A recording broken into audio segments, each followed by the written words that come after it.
number 77, and then when the clock would turn 7:07 a.m. and or p.m. in times. That was important for communication for Joel and I. So as friends, we would just communicate using that number. But also I would connect it back to Iridium. And then that's the iris, that's the eye. So in code form, that's kind of like saying I'm being for real, I'm being honest, spitting my opinion, spitting facts. It's like saying, like, this is me coming into you clearly with communication. It's kind of like that.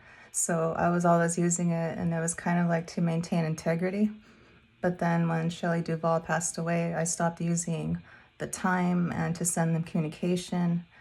I was grieving, but I did see that Zach had posted about it. I think he was the first one, and I think he might be the only one of the two instructors that I did learn from that had mentioned she passed away. But that's because in his format for his program, he says it's almost kind of delivered as if they're like death announcements.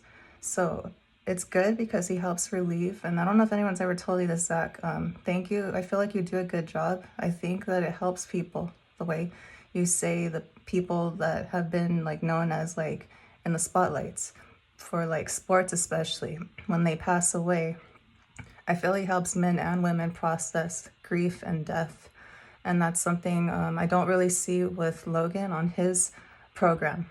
But they have different styles, and then the different zodiac signs too. So, I mean, it's just, it all depends. And then how I communicate, it's just different. But I used to use 7/7 for my friend Joel, and then for the instructor Decoding Reality, Logan. So it was kind of both, but I used it a little differently with my friend Joel because that was my friend in person who I would see, and then like we'd eat, snack, and then talk about films, books, etc. But the grieving, I'm still going through that with Shelley Duvall, but that's pretty much what it is. So he knows that I stopped, obviously, because I wasn't using it, but that's what it's been like. Didn't really say anything in regards to it, but I was saying pieces that connected to why I actually wasn't using it at all. But it was more than one thing. It was more than two, it was more than three, it was more than four and more. It was just a lot of different stuff.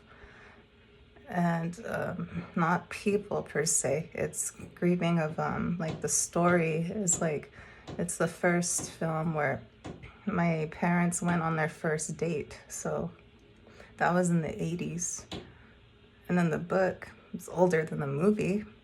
So it's a dark film, it's a dark book. And there's a lot to still kind of open up about it. I just did a documentary Decode, but that was pretty much like small compared to the film length, which Logan does. He does reviews. It's like a review, but decoding with science and numerology and cards, and it's lengthier. So the documentary was more like hearing them for real and a little bit of the film. So it was kind of surprising for me.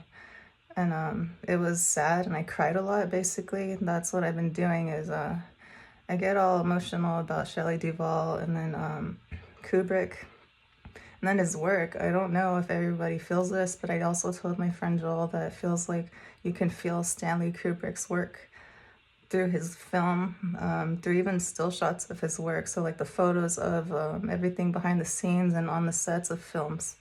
So he's a two of clubs. That's my spirit card. So I see a lot more like he's telling different parts of himself.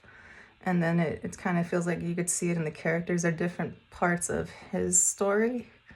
If anybody maybe feels or thinks the same way about that. But Stanley Kubrick's work, I feel it does something. And it's impactful towards me. So I told my friend the same thing. And I don't know about everybody else. It's, I don't know if it's his card. I don't know if it's because of the type of work he does. if people are affected by the sounds in the movie. I know that with new films, they put a lot of the sounds. It's like you're used a lot. In older films, I love older films because they don't use it the same way. And I don't want to get all critical about film because I love film. I even took film course in college.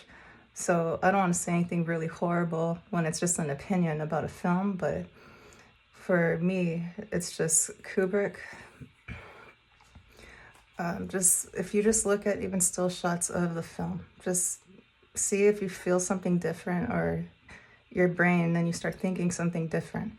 And then it makes you wonder if is it him? Is it what he's showing? Is it his story? He's saying it, but he's saying it in a different way, and he's not totally being direct all the time. And it makes, I guess that's what makes his art. So I don't know if anybody sees his work as art. I see it as Kubrick is an artist.